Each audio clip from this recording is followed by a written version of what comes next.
tau pehe pe South Pacific Loans, peke manatu I lewa ko sita leki tubo ia pe mai kautaha no o e whakamo ui a ia up iloa ko South Pacific Loans.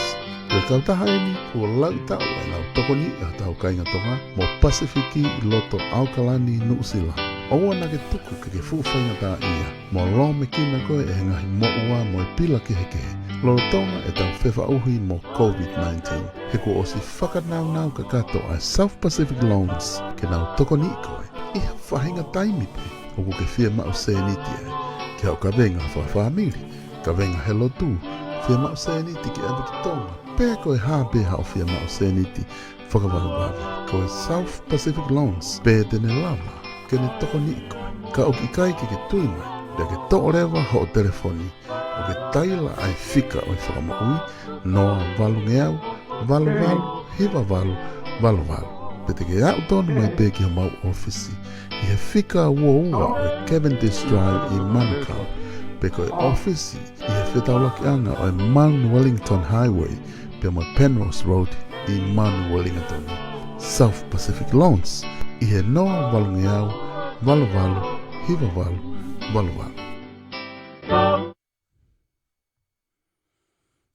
Malo mo lerei ki he pongpongini.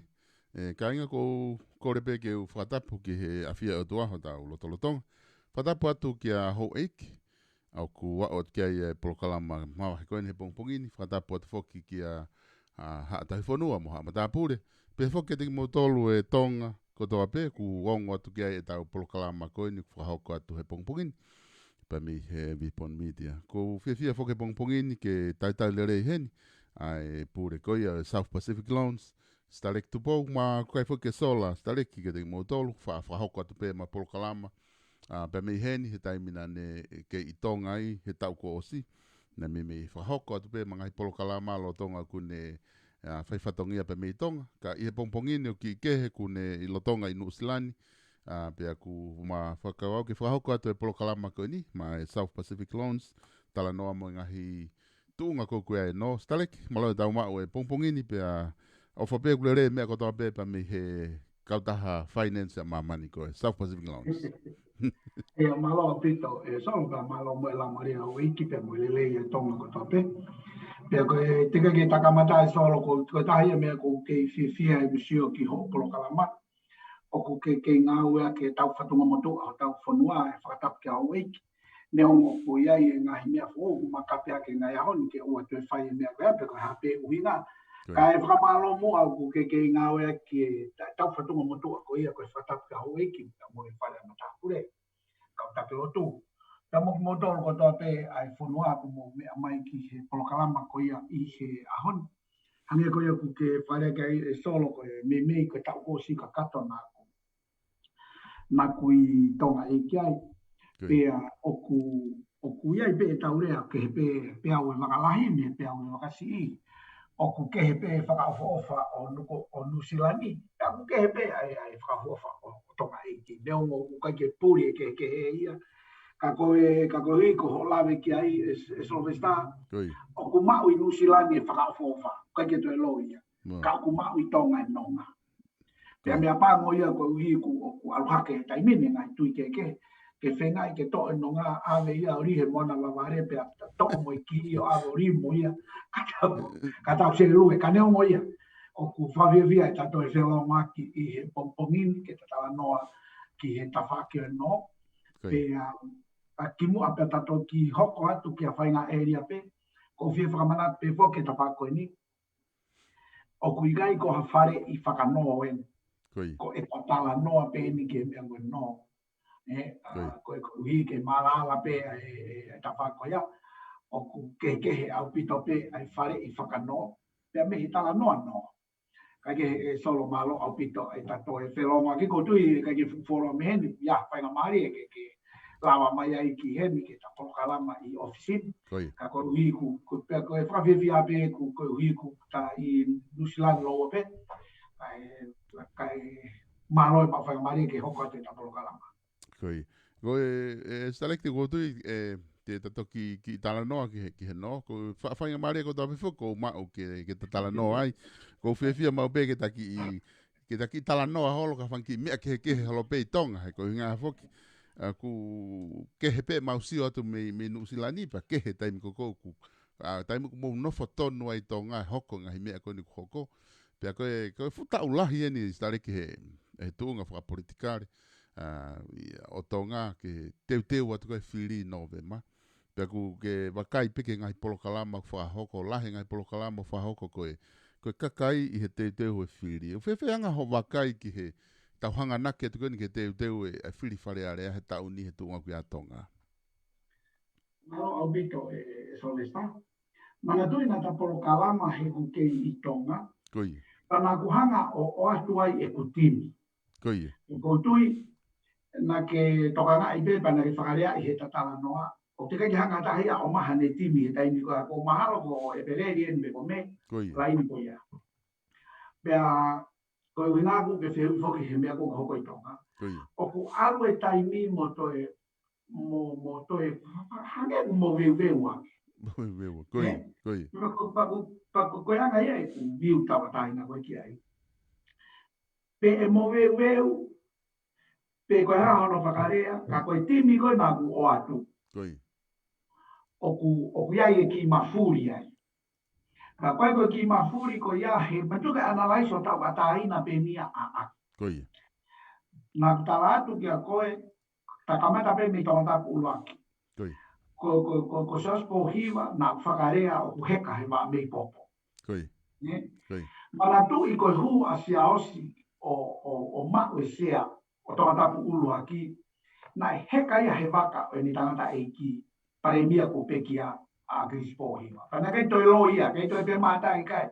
Fuwa ofi foke pekia mo e whiri. Pea kei ofa u e kakai na kei lolo tu e nau ofa ki e pare mia ko pekia. Ya heka i pea sia osi ai. Pau ke ilo ka pau nai, pea ko uhinga nau pea kau heka he maa mei popo he nai. Sai foke au hua ke koa ne tatua.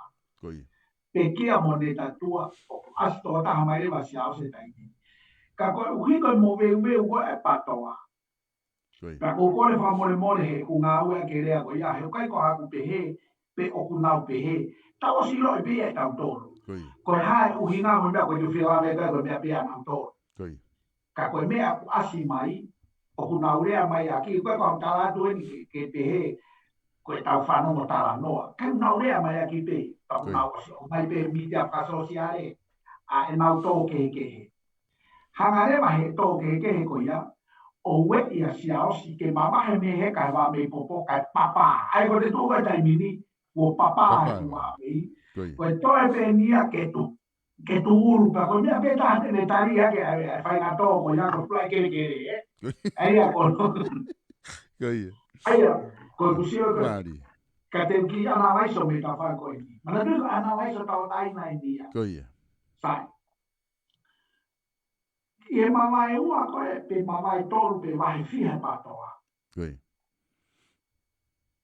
Kau le rei le maria ki he opposition. Common sense pe ia. Make sense me e ko ia. Sai. Ka paureva e hanga e kurupu patoa tika ua, tika tolu, o endos mai hanang tama. E wahe rewa ai kakai na nau whiri i a akirisi, pe koe koe na nau whiri i a siaosi. E nā tūna rewa ke tu umau e whika koe o ku whiri ke pāti, o ku kei tui pe ke tau whatuma motua, mo e pāti koe a e tui, tau tāpua mahina.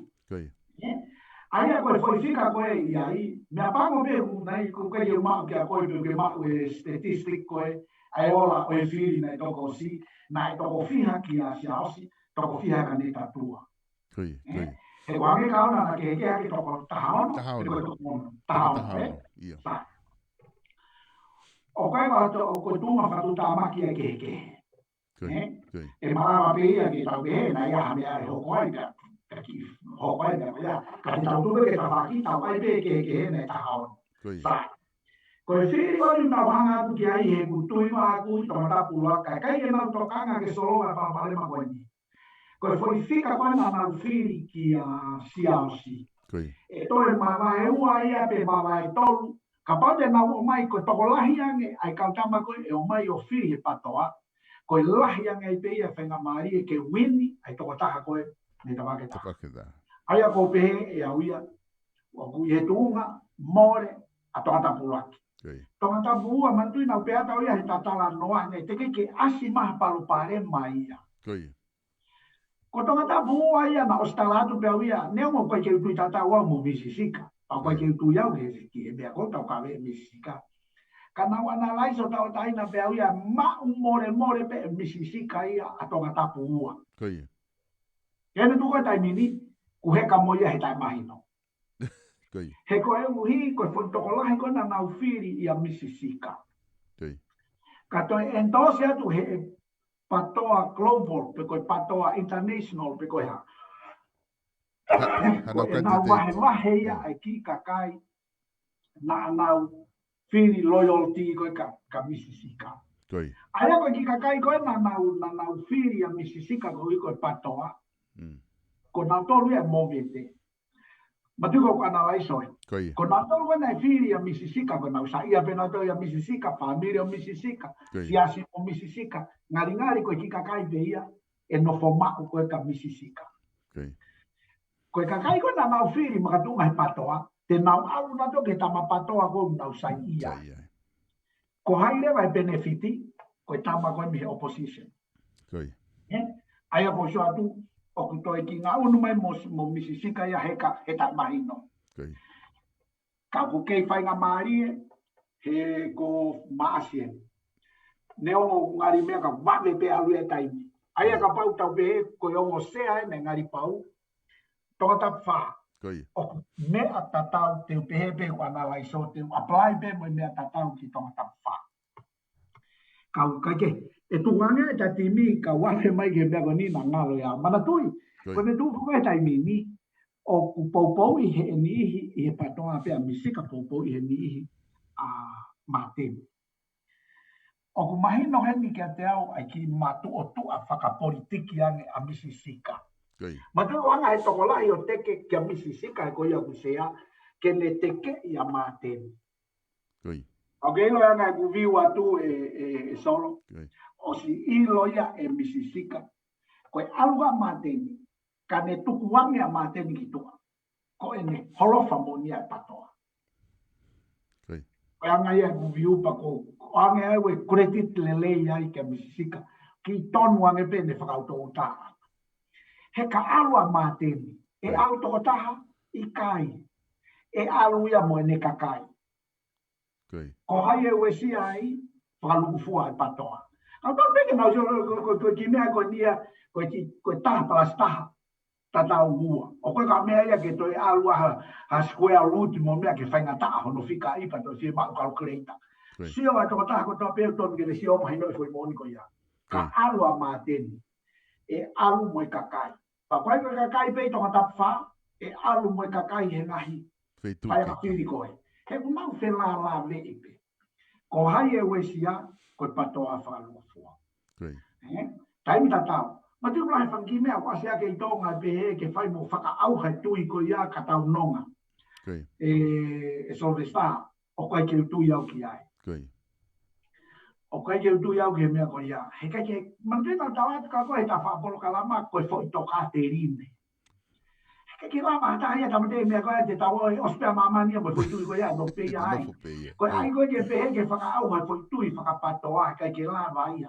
Ka uia hai foi tala noa tae mahino mo e whahinga sio. Ok. Impossible ia. He koe ui ka pae tau ke heka alo whakailo. E moua ka koe foi tui ia ko ia no foi un tomo e loto. O tatau pia mo hataha o tui whakakaristiane e whana ia mate e mate pia mo e nei tui.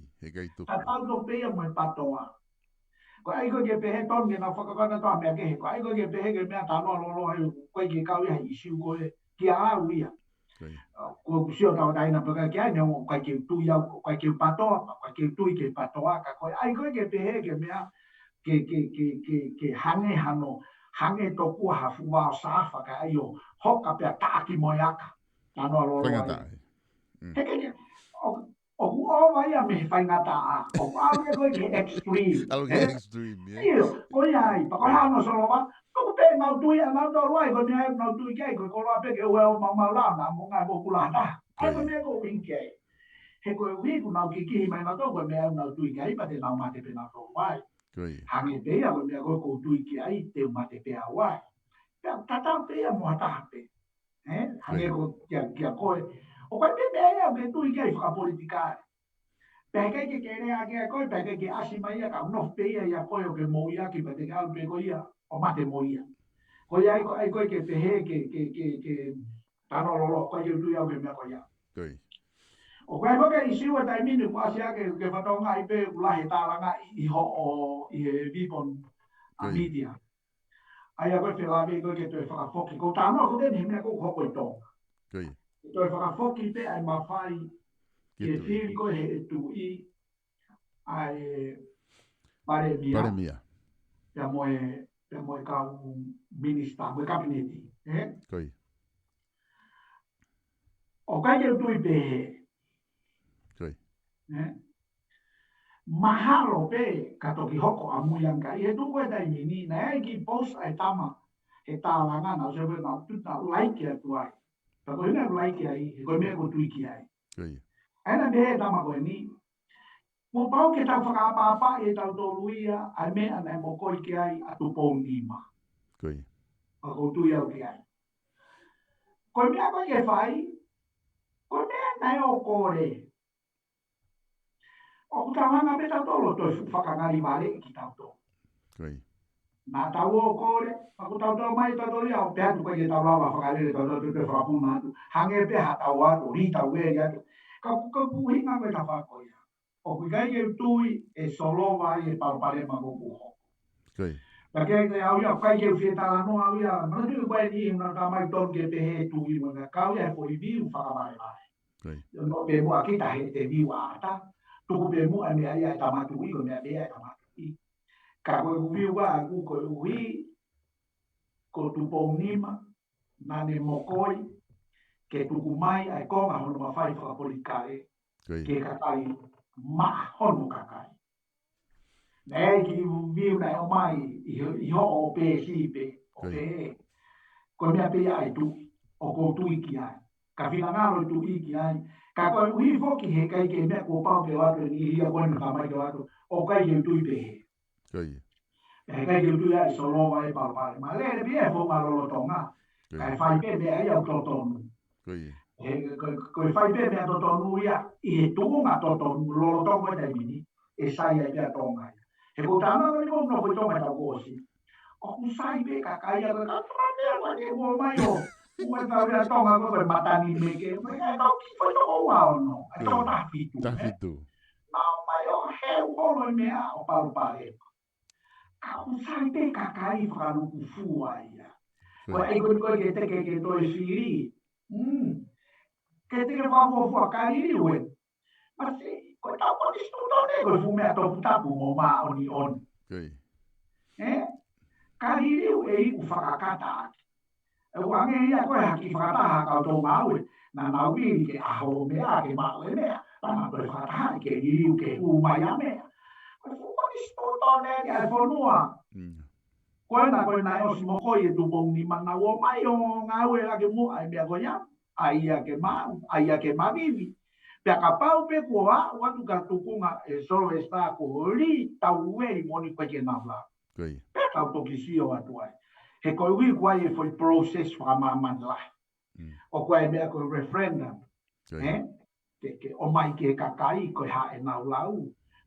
Pea maku mea ha whakafuafua e ki i ofi ange he tonu. Ka koe tu koe taimini o ai koe ke whakamomo koe ke utui te he au. Koe nama whaiwhake ma ki Polkalama e stale ki pea mo Professor Laftani. Na ne talanoa peke ki konga na ne pehe. O kune tui ia i he whakaukau koe ni o ku... Koe mea kuna o popou ia na utolu. Ka waha whahinga i siu wha politikare i he whanua, whakasosiare, whakaako. Una upopou ina toria ke tuku ke funga te pile ke tau talanoa ke kakai whanua. Koe ngahe koe mea ia ma ua lelei ko tau talanoa hangi ko talanoa kon ta whai pongpong ini. Koe mea kona ne whamatala ki ai. O ku ikai ke ne tui e hao e tui koe o ne hanga o tuku hifo mea na tu uni ke tui koe. Pea koe koha mea whai ngofua ia ke ririu e tui o no ai tu uni na whai. tu inima ke momoi mai ngai mawhai ke kakai. Ka koe tui koe mea ia koe whakaukau whia o mahi tai nimi. Oku awhia i pe tu i e mea koto hoko he whonua. Pakapai ala pera tu unga kusio ia ku fulahi ai corruption mo mea koe. Hena asi hoko pena e stapuni whare alea mo mea koe ia. E koutu e lau pe tu i o whai ka koe whakaukau koe ke tau te whoki ki he tu i. Oku whaia e tālanga koe ahoni ke whoki o te whakafoke mea koe ia. Kaku kau mooni ho whakaukau ku ta osi whakamatala mai whakeni e staleki he ai koe i wahe ne ua ku ke osi talanoa ki ai ho analaiso. Whewhea a tonga tapitolu. Aia ko tonga tapitolu foki ko somareni ai. Ko ia. Tu maoni oni ai kai ke to e tuku ke ka tokia hafu mea o ku mea he kai ke to e ko mea ko na tala ke tu ma pe ko somareni. Ko ne ri taula pe ana hena ke pension. Ko ia. Kai ke te ata o hina ke ai ko mahino pe ia. Aia ko tonga tapitolu ku tonga tapwha foki ko mateni. Na ke ki kamata whamatala mai pei tonga tapwha ko mateni tapuelo e luia whewhe e tunga ko ia ho wakai ko a koe. Na ko ne tuko tai mini hange ka o hanga he konga o patoa o teke atu e ki tamagoni ko ilaiasi e. Ko ia. O ko aia ko no mo oni e hala mateni hala ilaiasi ko hai e tamagoni ko mea ko ispulu ku ai. O ko ke minister ko ne e leipa a fo o ko ne to hua ko ke leipa. A tamagoni moeaki, tata moeaki. Ko tamena ne whakaha pehe ne whamatala ko tahaia ne whakaamu mo ne tau mua ke ne aluki whare area. Au te inta mai ia ke candidate. Ka ne pehe pehe tahaia ne ngai tau mua. Ka pau ko ia o kotui e ia whanga maari e tamako ia. Ia au pe ia mai ngai usio. I he koi principal o tatau ke kau mea koe lo to whare koe pia mawahe rewa e nau kau honau family mo nau memi pa mo kapai ui pe family e patoa kau whiri kotoa ko ia mateni e mawae ua ta kapau rewa o kotoa e konga tolu e mawae tolu ta kapau to e konga wha aia koe lahi ange koe lahi ange mo vetelete e benefiti rewa ai tama koe me opposition aia koe uhinga ia e ku e anga e ku analaiso e matula ke more mo e fika wha ko tonga tapu ni marewa ko oh iya, tonga tapu ni ma ko Losaline mas. Losaline. Ko ki mahino ane pe ki matu tu anga Losaline. Ko se lau be ku he ku wakonaki. Ko iya. Mo kau mahalo he kau malanga e we siriana. O hinga e tala no aku ki o ku ki lahi whakalongolongo. Ko iya. Ka koutui o ko ke manatui na tala ka koe ka foki ma ai sake ke o firi me he.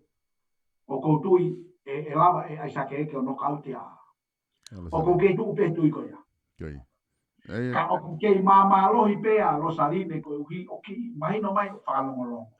Ko ka tama koe nio ke mai koe ke ia kasi haraki tua. Fa ta faki kananga fo fa ai tonga koe. Ko kau ilong pe ka kai ko o kunau poto pa kunau lahi whakalongolongo. Lahi whakalongolongo.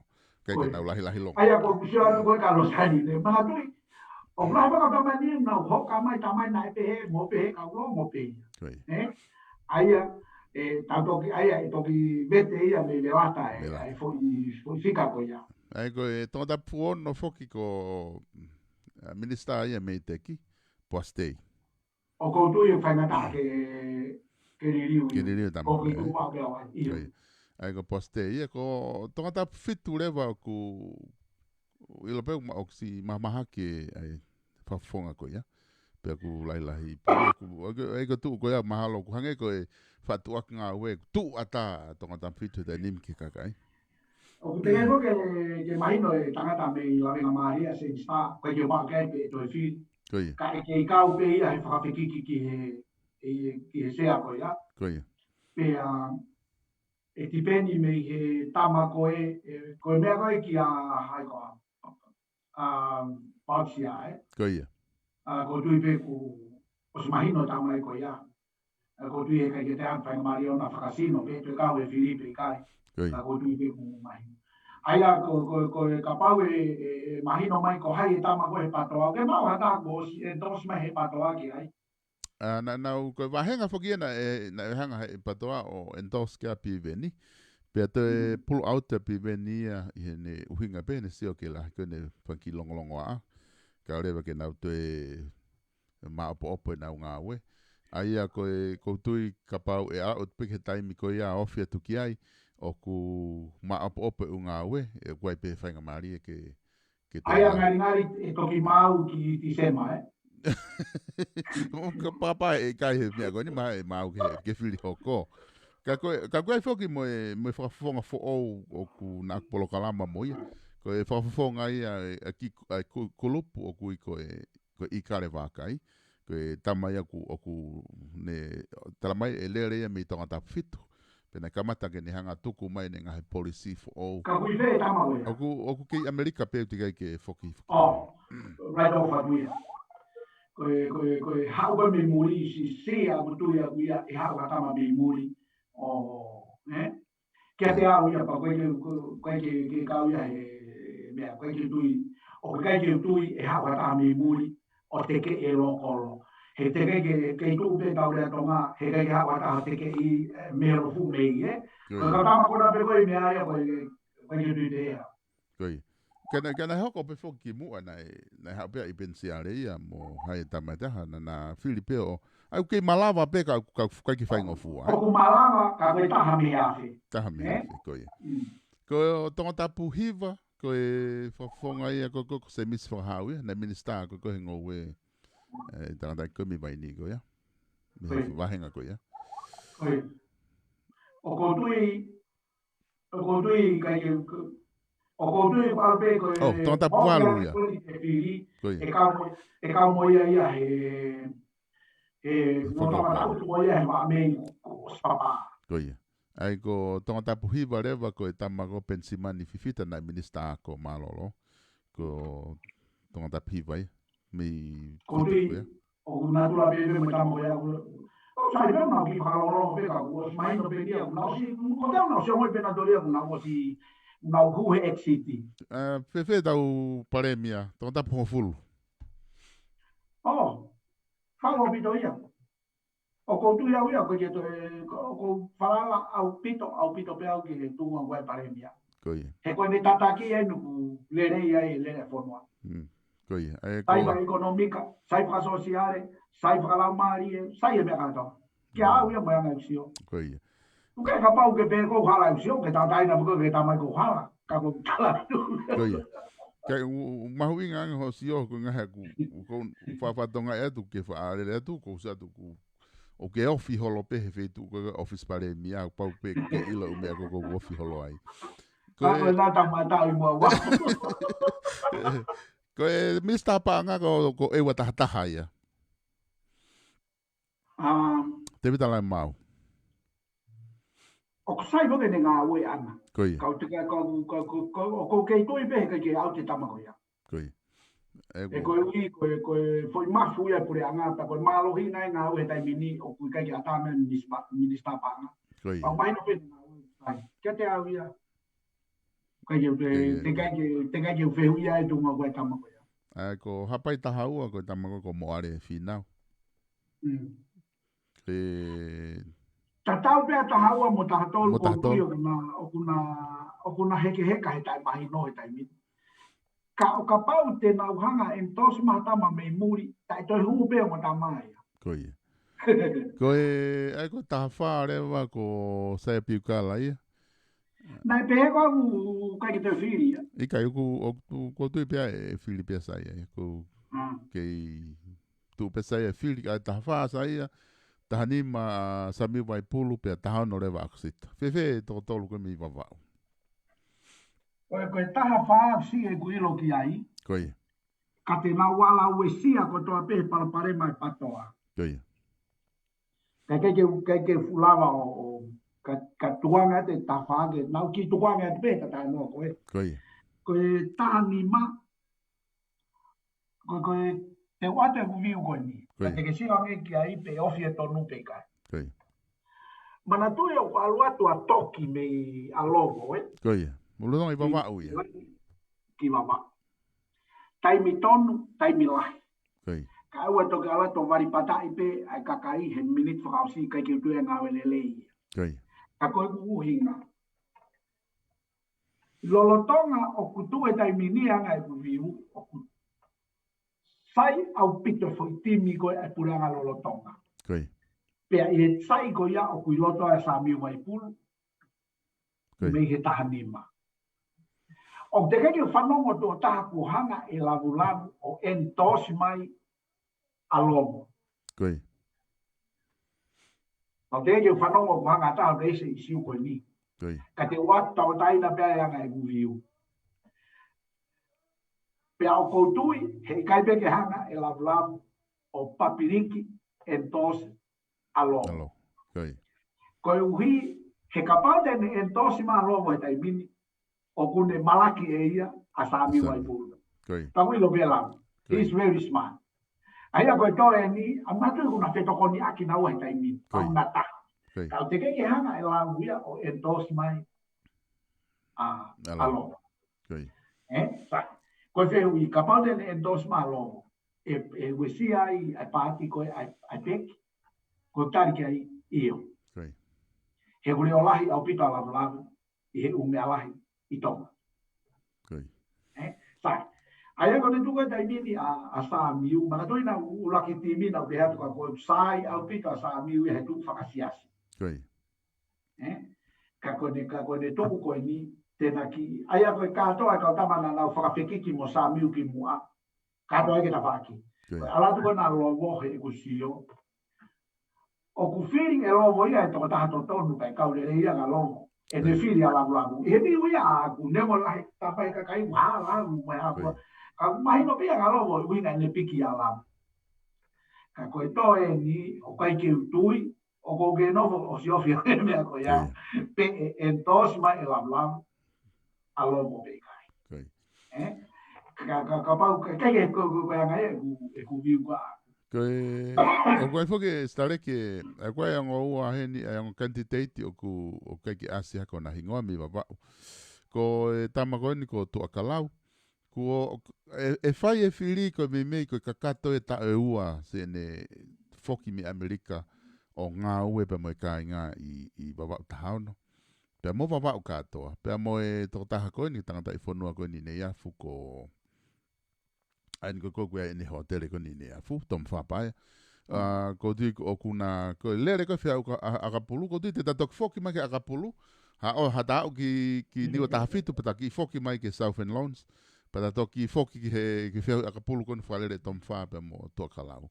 Ka koe ongo candidate ia, ku whewhehonga wakai ki ai, mālohi apito, pia whakamawhana e nanga work whai mi wapau.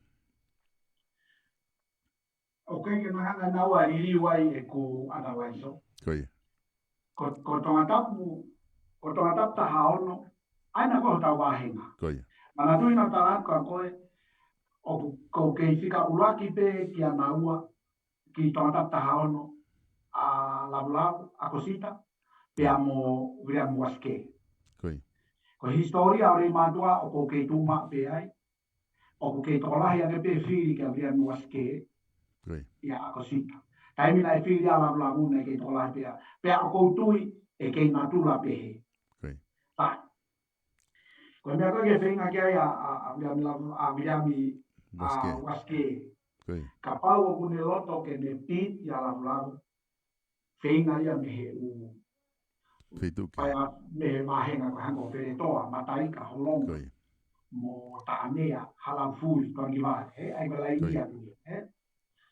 Aia, ka pau tene te kei e kepi koe e na kehi rei mātu a ke mamao au pito. Pe malawa rewa ke hekpehen. Koe kusio atu koe a aku. Koe foi hu mai koe a amanaki halafihi. Neo tatau bea amanaki a moseri tu a kālau o kui kai ke utui au tēnā lawe he mea koe iahe ta uni. Ka oku, ka koe whai hunga a manaki, mana tui koe rei mātu a totonu a manaki. Aia ko Amanaki, Miriami, pea mo lau. Kono whatu tamaki e. He koe tō taha ko tō pe e tō e Amanaki me rei mātua, benefitia ka seri. Neo o kai koe tō o ia o ave ma seri. Ka koe fo i whika ko tō pe, koe fo i whiri ko tō pe e lava e Amanaki o tō o me rei mātua. Benefitia seri. Na mea ko shatu koe ki ai, na hange koe lau, e fuho tika aloa kia koe whika ua, kai wine whika tōru. Aia ko shatu pe ia a aku, mo e kusio ka wenu silani, kai mea ko whahoko heni he whiri. I e rei pāpea mo e national. Koe toko taha ko toa pe e whiri i e panki pāti koe, koe mainasia ke tama koe, koe parasia ke tama koe. E matula me he shatu koe, E mara pitoa, wawau taha no stare ki he koe keke ngata i koe i hele kōti koe whiri, ko waske whoki koe ngai whiri ki hoko koe nuku hoko mai koe ni. Koe ki fu mama o ia me he uloaki. Aia koe taimi kou mao ai e peko lavla, peko akosita. Taimi una mao ai o ku tēnā whai ki he pea te au tupu peko uange au. Ka koe avalisi koe ne whika kou mao, o ku keke fu mama o ia me iai. Aia koe whainga maari e koe ki aha no whainga maari e o ku iai pe ia. I he whiri ka whawhalala pe whoke mea kotoa, whainga no whakausi me he kakai. O ku te ai whoki, aia ko seri e koe toko tahai me i halau furi. Aia koe mālohinga ko o tuate mo sita. E na tānake koe me hahake, aia alata seri ai. Te ai mo ku whafofonga taha. O ku na mapolokalama mo ia, ko e whafonga ia, pe mei toa ni ki vare. Aia ku e kei Amerika ka e toki arifo ki tonga, ki wiwa tahaona. Aia ko ni alato ana mo ia, e te aipe mo kakai te nau whiri, he ko aipe mo whaamiri mo ka inga. Ko whiri e maari, pe hangi ko tā noa ku iai mo Amanaki i rei mātua, pea mo aia ko hange ko na koe tama ko na koe na usiwipo mo polokalama ane pōpaha. Ko ia. Aia me tama ko ia. O kai ke tui e ian whaka maari. Kai ke koe anga e kwa analyse pe ia. Ia tatawa taina pe tawa e ta analyse o. Kai ke uhinga e ko kau ka whaha. Pe te ikai. Aia ko usautu koe ke... Aia nai hoko e kai hu a Amanaki ke kospoini ia i a Miriami mo lavlav. Kai tānaki ia ka seri. Pea hoko rewa he huma e tama koe na ke kospoinia ia seri, kai tāmaki mai a ka lavlav. Pea mo, uke mai noi beku hinga, Sai, hena e iai e kakai e toa niki vare mo halau furi, na nau mei whiri na tau ia seri. Ka kohi koe hu mai masia koe na, te nau toi mahe na toi ki kakai, o mahe whakai ki naua, kai benefiti ai a lavlavu ia. Aia, ka pana kai ke hu mai tama koe na, e kehe e biu ia. Ka koe uhi, huma ia Amanaki, me rei mātua, huma me tama koe nā me toa niki vare, o hane tama koe o kosi e poine o tama koe, pe hane masi koe o kosi e te poine e tama koe, o whenga ke palanisi, o hai koe nei o hai taha e ne whiri me wahena lahi, aia whoko tau me peke wahena rei mātua. Koe me mei koe kusata uia, koe principolo ia, me mei lahi ngā ue pe ia i Murini. E whakaukau ko ia, pea kei tonu pe ia. Koe whiri ko toa pe e more me rei mātua ki a Amanaki, benefiti ka seri. Pea koe whiri ko toa pe he mahenga o seri, e whaianga whiri atu ko ia, e more me a seri ki he tama koe, benefiti ai o ua e koe me rei mātua. Aia e te peni rewa me he toko lahi. Ka ke sio pe koe taim koe te taolata ke whiri, e a hake mea koe ko talantu, e mai no kakato ia. Aia ko niua tahafitu rewa koe whakaosi e uwahenga tahafitu. O ku whiwheho wakai ki henga aue ai. Ko tui ai kei tū maa peta mai koe. Ko whimeni o ko whatonga i koe iho he ta analyse koe he pongpongi ni ho talanoa. Ko osi ange ho analyse pongpongi ni koe katoa ka whakafofonga e patoa ai o ke tamai ko ku whailonga whiu i katoa ia. Ka koe tonu pe analyse o pe koe na kute hauhinga ke he ku hanga ko fe ui hanga tonu mai ka te au ka o te ke toi swing na tonu ke te he mai o ku ke se hea patoa a pai ke uina ka pe ku whailonga whehui katoa patoa kai whailonga sai katoa e paka. Ka ku ngana ku aha palopare mai ku peha mai ku ko toko ua ono hoi, ko toko ua ono koi whare area. Koi. O ku nau hau me he kurupu e wha, i aia e au. Koi. Kurupu loa ki koi hou e ki koi toko hima. Koi. Pea koi whai toko taha fitu rewa koe, o ku iai e patoa. Koi. Ta ere sisita. Pea iai moi peki, o ku nau re sisita. Koi. Ua ia o tolua ke hou e ki, wha ake taua taina. Koi. Koi. Sa. So ko foi kulupu ia koe wha. Pea koe kuhinga. He kei ke analaiso he tawa taina, he koe ka e ria ke analaiso wha foi tuitui nau tolu ia. Hange ko aisa ke eke. Nau tolu wha foi tuitui nau tolu. Koi. Pea te analaiso pea uia heanga e popila koe ki he kakai. Koi. Sa. Koe hou e ki, oi wha analaiso e koe tawa tolu koe pea wha hou e ki pea te tawa ki. Tuku au pito e ke tawa ki. Mahino pena toko hima nau tolu. Koe patoa e ni pea moe peki. Koi. Pa koe uhinga koe e pupea tu koe kutu umau e he umau luta e nau rere a nau tolo. Koi. Pea ka pau o kuia iha nau tono nou o kunau ki whakakakai la lahi o puke pe ia i roto. Koi. Ka kufu e a mai ki tu a mea ia koe patoa. Pa kunau o sire a ki pe nau tolo. Tu mai tamako taanga mea tamako e tu mai tamako taanga mea. Ai koe uhinga koe pupea tu koe ola koe e mau ai mohono fua kovi e asia he pāti. Koi. O koe ke puria i au solo, o koe ke whakalao ha whakapātia i tonga. Ka ure sisita e kauta mai a koe ke iai ha mea ke ha manifesto ke te puke i nau tolu. Koe kauta ma koe, o nau pere i nau tolu ia he whainga mea, o tai mahino. Ka ke koe ke whakamama whau ia he pāti. Ka koe ito ne asi mai, o kuma opo ane ai peki. Ka o kutu mo vete ai patoa. Pea koe uhinga. Koe mea whatu tamake koe uhinga e beatu nau tu tai mahino. He te nau toe veteki o tau aki tāketi e ki kakaina e o sinofo pe kia nau tolu e whahai pe e taka. Ko mo vete ni te nau e tosi aki ea. So hange pe koe mea kona koe a tongata wha.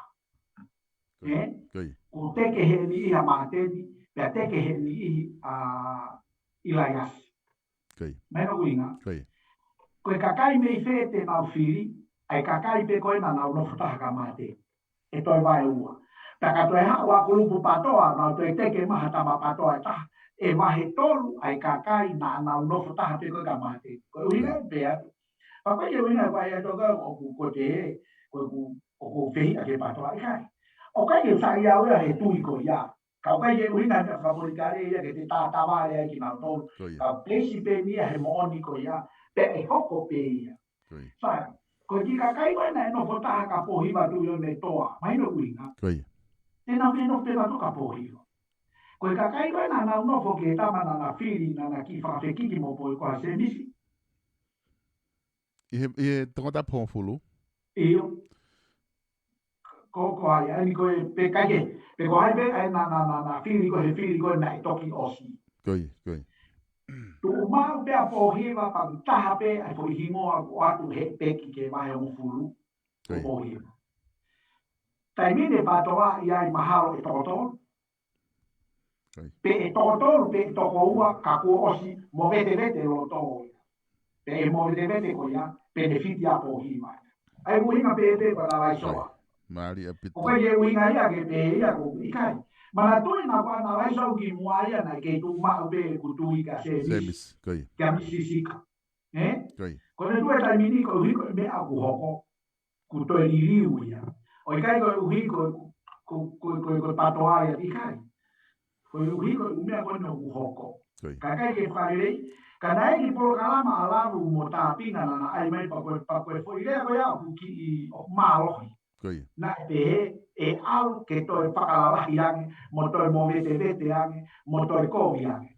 Pa ko manawa si na ka hoko nea koe ia, e toi kovi ange ai whiri. He te nau wahe pe ki kakai koe na nau tui tatau, o se ane mea, pe mau all out, ka ini mai tamake. Ai koe kuhinga pehe pea. Koe mahu inga whuki e tatala noa kou whai e starek. He koe whakata tok analyse o ne ai mea, nata os polokalam pe tau analyse, pa koe whaka o si eni. E tok tuku peta analyse o he taim koe au koe whiri, au koe November. Koe ne whai a maari ai pena halo tau te tātu e hu mai pe o mai ho analyse o. E toko ni eni ki he kakai. Tato whita ka ngahi whetuko o ki ngahi pāti, ki ngahi kulupu. Te nau whakaukau rewa ke mea kou, tamai he polokalama koe, tamako na ne whai ki analyse tātai na ku pehe, pe alawa rea ke nau whakaukau rewa. Ai pe ki mea ki whakalere, i hoi taimi pe, toki, e hango ka lau koe mea toki puhi pe ai whakamau i November. Koe toki tāpuni. Mahina ko kia solo, Koe. Koe rea koe ne toki ifi whakaulolongo he whakamau, katau. Ka aku kai ke tonu mau pe. Koe. He ka pau e tau e oro pereki he taimini mohaki itimi. Hange ko ni neongo sai are i mātua. E toki ifi pe whakamau ea ka kosi mahino pe ia na ke no pena i tua. Au toi maari anga foi hao au go ia ka neongo ia. Ta ki taimi ai e sare kata ki afe ki he South Pacific Loans. Ko inga he ku whangongo mai, mea ke kakai ke South Pacific Loans ke tau anga koe ai ngā ue kumo whahau ka tai nimi, toki os whukene tau lockdown, ko tu o kulere mo uesia holo u ngā welahi i tatawhita ke ngai business i tau lockdown koe ni he COVID-19, ka koe ke hanu hataha ai he koe ke tau pure ki he COVID-19, ka koe ha a service koe ni kumo hokot ke tai nimi, pa me he South Pacific Loans, pa mo e mawhakamalo atu ai pe ki kautaha no ke sponsor e tau ngai polokalama ke o atu ke lava talanoa politikare kakai i he pesi. Ko te ia i pe aho te ke whanongo mai ko pea. Mau se so tama ke whiunga e tau kotule.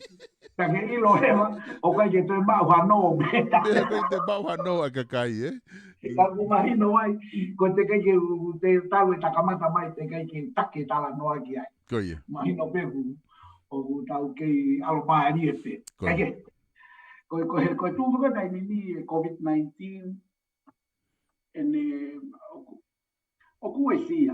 Koe. Koe uhi, koe ngarahi whoke u mea ia. Ai ko ngarahi whoke ai no koe me koe face to face. Koe. Ko ne alu koe ke revolo tolu. Pea ka pau na he nau whakaamu ke hau. He taimi kona he lockdown ni ai. Ke whau mai pe o sio mai pe i tua. He kai ke hu mai koe ki lotoni. Ka kos pokotutu atu pe u mea ia poloka i pe he matapa. Koe hau e totongi mo ua, mo i haa whakaike heke. Koe te whakaike heke telefoni pe mo e online. Ai au kune wesi alahi ka koe Whilango no ui pe ngai kauta finance mo panke o kau ia e mea ko essential service. Ko ui he neongo o kui kai ko ha mea ki mea kai mo a hua. Ka ko mahino pe na tula e fonuan o firma o he kakai a service ko ia ko ui ko na no fo firma o ki no ka ki na tape me fangi kauta mo ia no me panke mo a hua. Ai ko essential service ia o kau ia a mautolu ai. Ka koe ui ko mautolu na e piki a pito pe tare ki taia ko ne pe mai pe koe lockdown koe o si. Aia ko mau ia ki rewa foke mea koe paporo. Mea koe ui ko au me foi toko ua pea moe o tau te hina haa moa una ngā ue hen. Aia koe mea reo koe ui una hao pe naua me he whare taha. Pea koe maua pe na e o mai o whai mau se vesi koe me he. Haure wau mo kuongo ua koe, o maulere mato me manukau. Koe hui, he kai ke toi whai ai e whaka aia koe distance koe mea, mau mai pe mato me ape taha. Aia koe benefiti ia e ta whako ia. Ai nei le apito pe mau. Kai taimi tatau, nei tā pe ke te hawa taha. Aia kai koe mea koe ko hinga tānoa ke mo whehu o ke whai, ke whakalotolai ko tau kai ngā. Ai mahu inga koe ke au ke online. E rea nā ngalo i au i he manatu e taimini. Koe mea koe ngā unu whukenia whamamanahi. Koe sieke. Aia koe mau koe weekendi o kai te ngā ue ake sieke. Aia koe taimi whukoe koe sieke. Ko opsoni ulaki ko sie ke pakatoki me ape ai o direct atu whakahua te mauto ki o akami. Taimin o staofi au pito o kai ke tue tari e ngai panke ia ke tue whahi ai sieke. Ai a ko kuhinga grame ki ai ko ui ko motoru ko me apina. Ka ku mofie hoko atu e no pe ke mateu teu rewa. Koe whoke ni hia o no foi neta o via no ya ka ya na wa kan panke ana to. I he uhi na be ana to. Ka ku ke fie no rewa he hoko atu ko ni o ku mawinga ia ke ia I hao akan panke. Ko tau ngau na doin pa koe ke fie la vele ma ke ai. O ku tau alfa mama na ta to ke fo I nga onu. Ko te ke pate ni he lai ni ke he. Ka koe ke fie la vele ma ke ko tui ke to ngai te ko. Ki hoa ke ai to la. Ka ko tui mai to ka ta programa pa te to klame ke ai. Ka koe te tuku ia koe tai mini solesta koe ume ai ko hoko I tai mini. Ai a koe ta whako no ai a koe tuku e tai mini o ko rea pe foku me ofisini. Ai a koe natula ia ai mea koe a ta apito pe o mai ai hange koe na lockdown I foki pe hao. Koe mea maari ai pe na ngalo ia koe ui koe monite mo tu site o ofu a wai. Koe ui koe ki konga patongia e kulere mai me tonga o kei heni ai koe ki langa whai ki kai ngalotu koe ko alo tokoni ki ai. Pea koe ki kai ngalotu koe me ko fo ai a koe maulanga o ku whai pea o ko ofu rewa monite mo tu site pe half day e pule lulu. Ka unofo taha au ke ai e whangi ume a koe ia. Pea ui heni rewa e to pule lulu mo e whalaite. Pea moa aho pe e tāma ia hataha. Ai a koe huna koe e ku tāla noa. Mei ko hange ko ane a whi. Pa koe ahoni. O ku loto ai tata noa koe te kone whia ku hu mai ka koe ke u tai.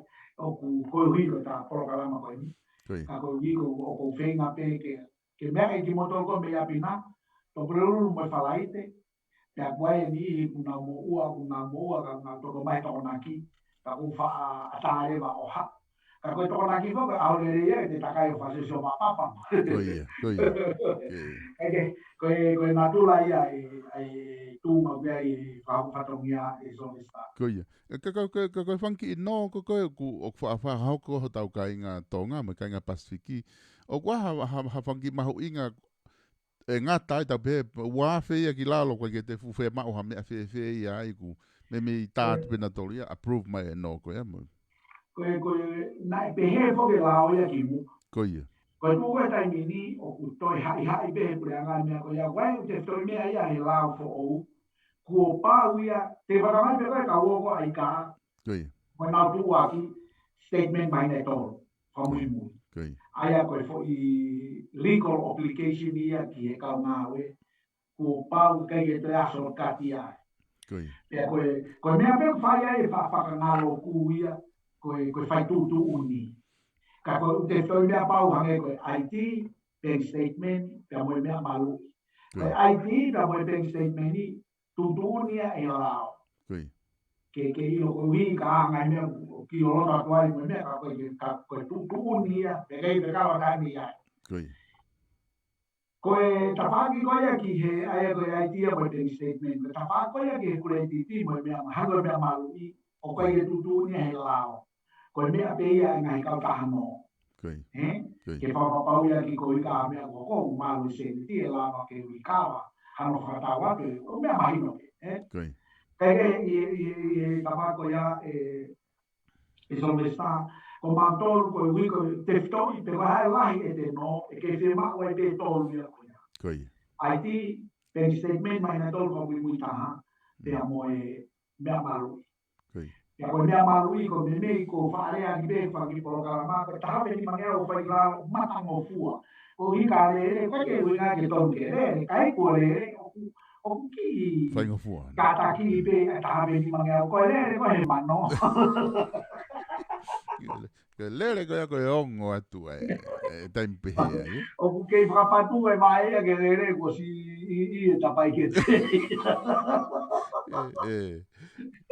Kai moni a pito ko whakai tu whai stare ki he koe taimi koko na ke tonga I na huka pe whoke lai ne ki tonga ko ngā wanga peka kai he lea tu ka koe tala noa te he fika whaka mo ui mo mea. Ko tui ho hau ke ni tako ko ho alo ako wha o ai hoki i container na langa kai tamai ofisi o ku ke fo ia pita ko ha ko holiday ko ke te loko fufe ma ko ke aski ki apinga u.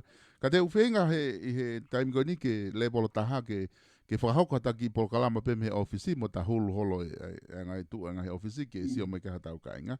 Ka koe gina tolu ko ke mea koe noa valungea valu hi valu. Valu o ku te ama mea te ke e fie tal no mai ke tuunga ko a South Pacific Loans ki mo ke ki fai mai ma ki wakai whaka osi ke tuunga ko a kapulu i vavau. Koe whika pēna ku mea, ko motolu ko toa pē ka inga tonga ku mou. Ka kou whirawe peke ki mea koe ni, pa kou whaamu e programa ko toa pē te urawe kai. O ku i kai ke upou ai mawhiri no. Koe. Koe rea ia ko ngaue aki koe mawhiri no. Hake pe ki mea koe lere mao no. Hake pe ki mea. Ka kou koe wha more, he ani. Koe kai ke ne pou i ka alo tu aki mai. Koe tu aki ka kou whai e so le sta. Ki ha tuunga o ku i kai mo ha te toi whiri. Ki he mea ku hoko ka koe te alo o no. Koe whonga ia kou tui ki ai. Hange koe ni te wasi pinga aki. Ka pau rewa ku ia hataha o to whamiri, ku ala tuke toke tāta mai toke tā kansa. Pea e mate. Taimi ia o kou uhinga. Whamiri ka unau tōlai. Tātā naki ai se niti. He kua ospe mai toke tā ia e mate. Pakatoki mou i vuolo ai whawhetaki. Ka koe uhinga o se mai foi kai te lainia. Ai koe uhinga. He wukai ke utui ki he tawhoki ake peo no. Pakatoki au atu ki he mea whakaeki, hui haki no. Ui ngā ia. Ke mau tāpuni pē ai. Ai ki hange koe mai. Tau mea whakatonga whoki e o rea mai. Tau pē e o ia he mahinani. Pea ngā mai, toki mai, ki ti sema. Pe koe mahina ta tau he tau kahau. Fui tau e ta. Tāna ki ai. Ka toki au ki he toe mahina taha ke maari no. Pea toki no. Ke wunga, wakwei e taurea koe no, ka e totou. Ai ko programa peheni ka ko whaamu ke tokoni ka tau kāinga, oua e mawhiri no.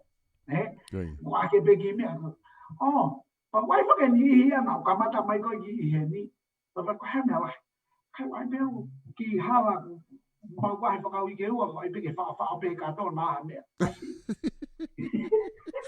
Ka we uhinga ma uralo ai pe ke fa ka o ku sai be fa e ka to solo fa pe ki me ko me te mahe o wa to fa mai ki me ko he no he to ai ko uhinga ko fa lo to ai ka motor ko e mau i he ni ke toko ni ha to no pe tai na tau pe ya fai pe ia ka me ai pe tau ka inga ko mai ko ke ni va pe ke ngai me vai ki ko ta na to pe ke na ilo ka ku e pe ki ko na a to na ka ko ha ma ai ko ku hinga pe tu ku ke ma te va ko ki fa mai no ia ange ko mai o va pe ko ta mai ko mai hola va fa ta Kai ka me ka ko ma no na ke fa ta na ke ni te ka mai hola Koe mea koe ke mari are ai. Ka make se ni te koe paha ko ia. Ka koe ni, iare ai a mau, ka toi whai mahina e tahapa tuko tamai. Koe ai ke ki mai, ko ka mai no ane te. Mai are a mari e tau atu. Ai a koe kuhinga te solo, Ka koe koe ho mori atu ka motol koe me api na ko hala loto api atu ho whaunga. Ka koe ku uhinga. O kui kai ke pou i ai mawhiri no. Ko e mau i he ni, ke whio ai kep na ke whenga, pe a ua tu ku kai ke au lerei. Pe a mea omo lerei moni ko tala noa. O te lai whoka mo ume ai ai, he anga whakatonga ai anga si o ke anga. Ko tu te whio anga ki ai, ko tu e whori anga ia. Ka koe ku tala noa ko ni e solvesta, ko whaamu pe ki o tau kainga tonga, ko ke toi. Mahalo ko ta programa hoko te iai whanki tipi e wike, te unga laki, hange ko te au ki whare koloa shopping, uhinga i wawe te he, o mau ngai mea ko te tai toka ngai mea ko ya te le te ke o se te se ni ti ta ke tu kunga na kai ke te mei no ka ko te ngau ya ke ngai mea hala te ka te tukla ka mu yang ka ko pamalo atu i te hu ko ya fai i pa ko ya Mahalo pito stare ki pe ko tui ko ke tau kainga whanongo pe ko South Pacific Loans noa valunge au valu hiva valu pe ko tui ko mo whanongo ma pe motolo i he South Pacific Loans no tātu mi heni i he taimi koto ape ke mo whanongo ke he ngai tu aki ko e whakausi stare ki fe ho wakai ki he ke tau whiau he kapulu ko ia i he Iten Lama Park hui whakau tamako e mala Iten ia i le mātu ai o kwhai e whea kapulu ku whewheanga o wakai etu ke tau lere tau tuna meni ai. Pawhia tia po kia. Koia. E te au ia o kau ia me ko whiwhia ai i he tuna meni koe nā ku whai. Ka koe uhi poki ku ke hanga whehui mai e tuna meni, ka ulai poke u mea o kui roto he tuna meni koe ia. Koia. Hange koe koe. Mana tui nei pai poke longa i te koa. Whangatong. Ia. E a hiki me iai ki rei mātua. Koia. Pe a pamalo te lere pēr weekendi ka rewa ke māua whakatongo. Maha lere pē ai ke ose tuna meni. Ok. Kia te au mo kuviu tawa tāina koe ki ai. Mana tui koe uinga e nau hiki ko hono ta ofi e potu ngau e mo ui ko ta noa tuene mea ko mahino i. Koia. Te ta mai ta ta noa ki ai. Ko ta toki se mahino ai ke ko mea ko mahino ka te au ta ofi he potu ngau e mo ui ko uhi ko ngai uhinga o kai ki whila ki ai mo so hake te ia. Koia. Ki health and safety mo hapu. Sai. Te unau ta mai ewa o ku mau i ai e lao. Koia. Ko ne mau i pe lao ia e hataha. O kai ki popo ia ke tau mau i lao e whonua. Koia. Ta tau pe i Nusilani. Ta tau pe i Tonga. Mua whetu o kui kai pe ke popo ke mau i lao. Sai. Koe vehu i. Koe ta ofi koe nei whai. Na e nofo taha he lao. Koe ina hotu rai longa a koe fo ta ofi. Koia. Koia. Kia te au. Mau e lao. Na e tonu te ia ke ta ofi. He ku mau i he lao. Ka koe fo i whehu i koe o whai ai e mea. Na e makatunga e ta ofi he lao. Pena e toi aha mea ke. Koia. Sai. Koe kua na laiso tawa taina kua aku ko e kutui na iai ele me niti a o e mea ke he ai. Koia. Koia. Ako kua whamone mone kawe ka te tawa taina kua e kua na laiso ke kua waka tāpa kua na taina ke au iai kua na laiso. O ke he te koe kutui na e mea whapolikare na e ku o makatuunga e whututuuni. Koia. Mana tui koe anga ia e ku ana laiso. He ko i e whakamau anga ke hanga poto kangai. Ko ene mo ua i he pēmai he whakamau. Ku halawa he tātaraki pe koe tau kapo. O tā mai he oku beyond reasonable doubt. Ai mea osi maa sini oku te hiri whakirewa e tūtu uni. Ko anga me ku siatu koe ke beyond he reasonable doubt ai mea koe ia oku nenefu. Nenefu, Koia. Ea i e ene nenefu o kou whehu i ai pena e tu taha pe tu ni ko uhi ko lao ko health mo mea. Ai a ko so atu neki nenefu. Koia. Kana pe e ku viu ka aku. Pa ko uhi na ko pa ko popo i ko nenefu. E ko talwen me a nefe. Pa ko fere pe me ngai tu fa e ngai kaige. Ko uhi na tawa taina pa uia ne hai ne kaige beyond he reasonable doubt. O tu maa te foi uhinga koe health, kai hange kia te au. Pea ke whatonton mai ka pau hala anga e ko analaisau, ka ku hange kia te au, o kuiai e ere meniti, o hamea ke, tata te fito ke viu whakapurikare koe umea koko kake. Ki pai e te tapaki, ka koe kutio atu koe, aku koe ke he mea, ke maari e koe e politiki. E si o hen solvesta. Ka koe ke rompe ko si reisia ka hatahe mea koe ia. Hanga e potunga ue mo ui, pe koe pure anga, o ta ofi, ai tuna meni. tari ko tu rameni fo kendi ai patoa Koi. pe ko sino I patoa toton pe ka ko kaupopo e patoa ato fam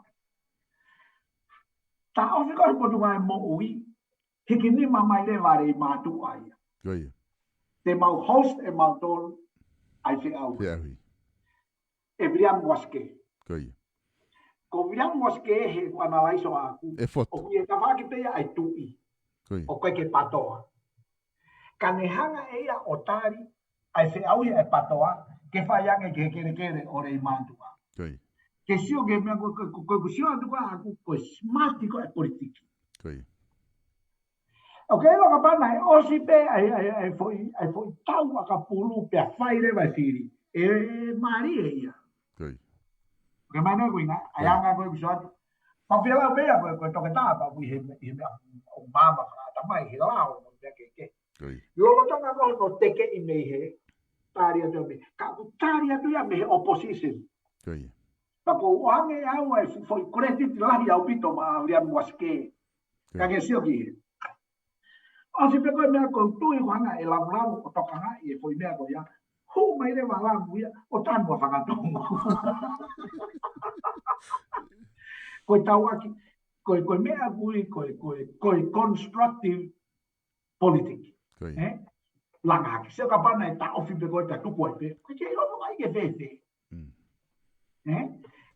kai hu mai ki foi fa ka politikare a moske otari benefite ka kai ko to pe fare kai mo ya abu ka ko foi fa io I mai ko a moske fo ke mai le mala mu ya atasai o ta mai okay hoko te mautano o te mautano e matolo ai mala e ko na ta ofi ko ui ko pala pare ai un che so atu leva ne mo pe ku fe ka mare o ko mare e ko ngai ku so atu ko tawa ki ri ai ka experience e mala e ko ya at the end of the day ko hono mo ni e so vestahe ku viu they go for the vote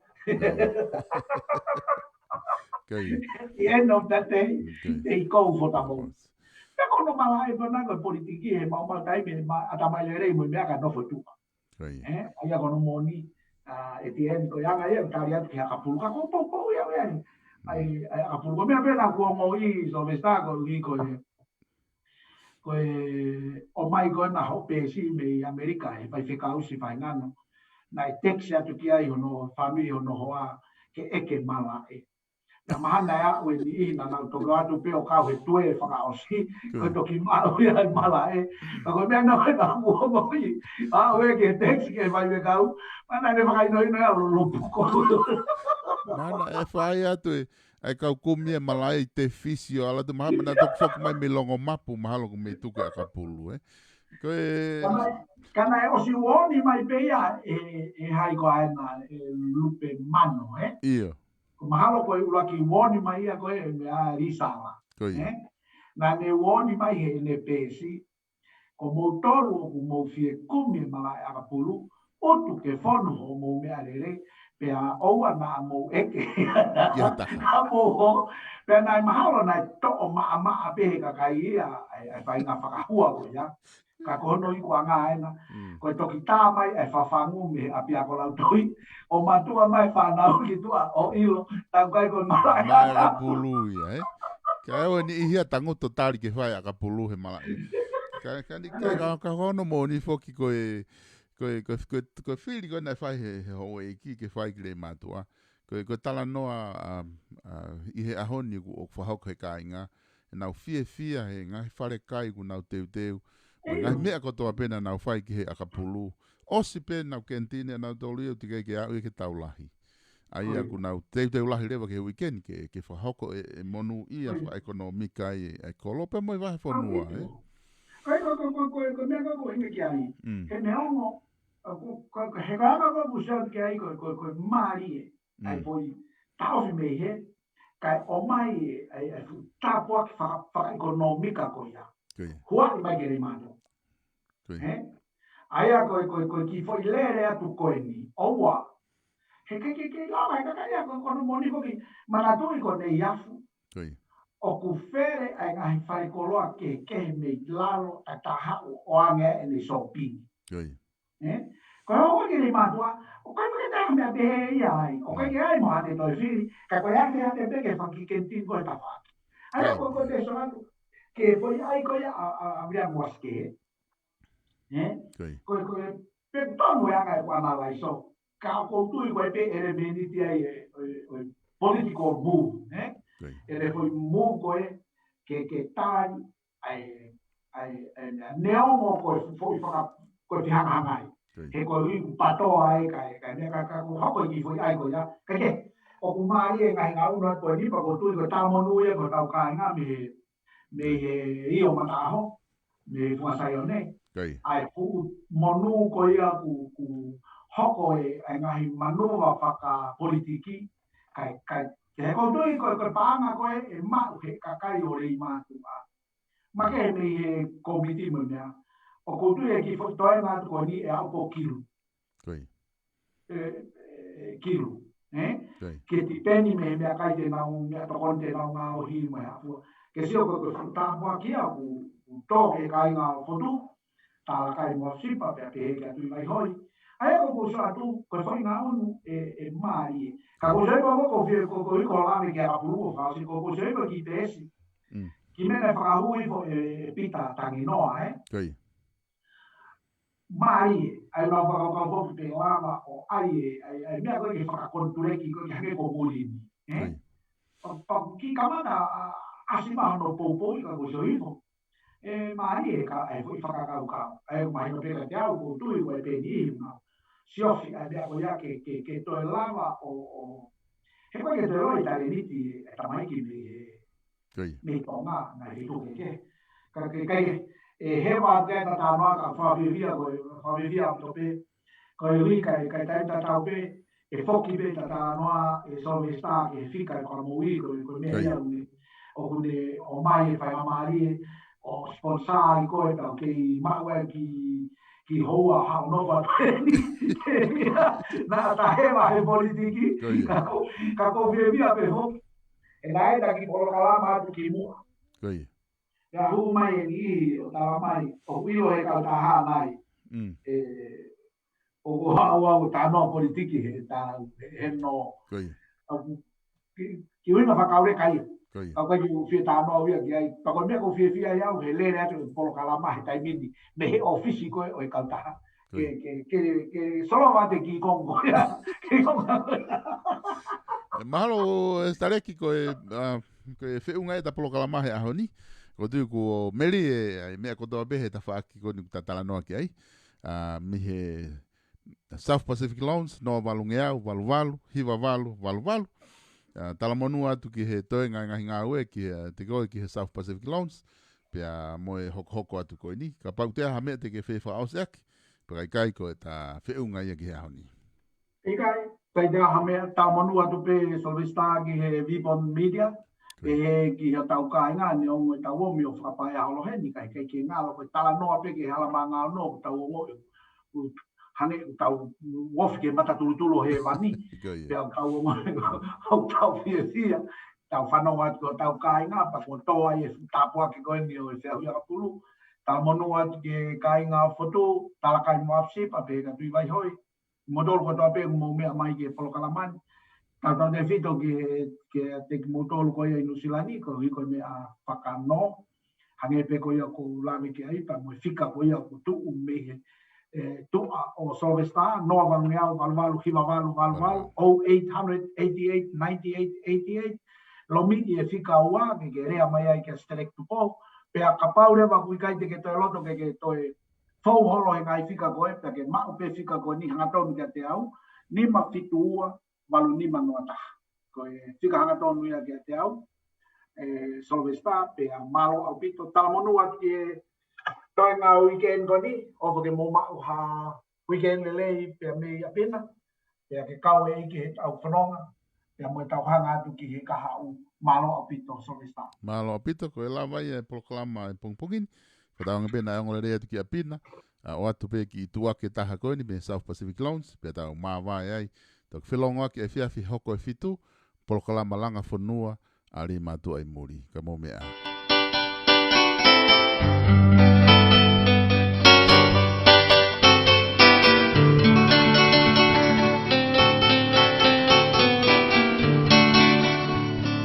Taupehi South Pacific Loans, bagaimana tu lewa o sita le tu bowi, pe mai kautahano o whakamaui, aia o ilo o South Pacific Loans. Pe kautahai o lauta o tokoni i tau kainga tonga, mo Pasifiki i loto Aukalani i New Zealand. Oa na ke tuku ke fuwhanga ta i, mo longa ki ni koe e ngai mo ua mo pila ke. Lo tonga e tau whewa uhi mo COVID-19. He ko o se whakananga o kakako a South Pacific Loans ke nau tokoni i whahinga taimi. O ko ke whia mea se neti. Ke au ka venga whawhami, ka venga he loto. Whia mea se neti ki ati atonga. Pea koe hape hau whia mea se neti. Whakawhakawa ko South Pacific Loans. Pere hea. Ke ne tokoni ka o ki kai ki tūru. Pea ke tō leo le ho telefoni. Taia ai fika o whakamaui, no valungea, valu, hiva valu. Pete ke au tono mai peke i mau office. I he fika ua Cavendish Drive i Manukaka. Peko e office, i he whetaurakanga o Man Wellington Highway, pe mo Penrose Road i Man Wellington. South Pacific Loans, i he noa valungea, valu, hiva valu.